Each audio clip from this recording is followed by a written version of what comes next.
In the 1930s, when most of our subjects were growing up, Germany was undergoing major political changes with the rise of Hitler to power. The lives of all Germans, along with many of the world's population, would be forever changed during the coming Second World War. For our subjects, these years were their formative years, and the events of these times play an important part of their stories. Well, it started before 1933, before Hitler took power. There must have been quite a sort of movements, underground movements since 1931 or 32. And Father was approached by some of the Nazi Party people in the area to join them because they wanted to get rid of this syphilitic Baron von Randow. And Father apparently said, as far as he knew, the Nazis were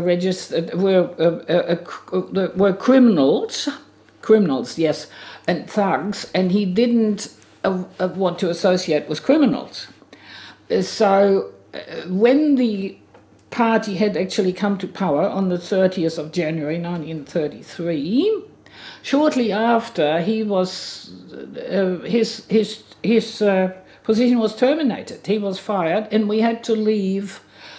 Must have been round about the 1st of April 1933 already.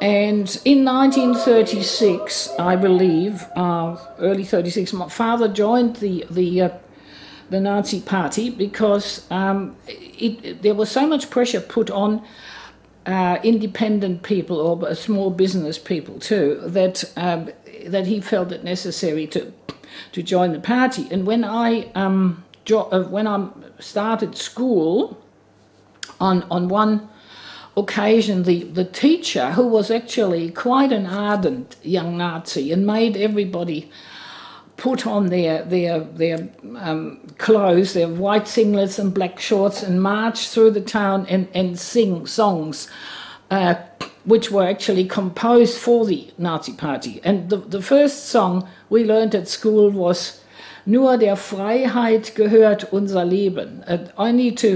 Only to freedom do we dedicate our lives. And so when I came home and told Father, I asked my father, what does freedom mean? And he said, what on earth are you talking about? And I said, well, that, we learned this song at school. And he said, sing it. So I had to sing this. And he just hit the roof and he said, has it come to this now? And I've never forgotten it, so I've never dared to sing it at home again, but of course we had to sing it at school. And then a short time later, the teacher said, well, I see your father has joined the party now. Tell him he should subscribe to the Stürmer magazine. And nowadays people know that the Stürmer magazine was a very hate-filled sort of magazine published by the Nazi Party to instill hatred in the Jews in Germany. And I didn't know, of course, so I reported to my mother as she was cooking the dinner in the kitchen that Father should subscribe to the Stürmer magazine. And she said, well, tell Father when he comes in. So I did, and I can still remember him bending down and shouting into my face, your teacher can kiss my bottom, run down my backside, actually, and but it sort of means kiss my bottom.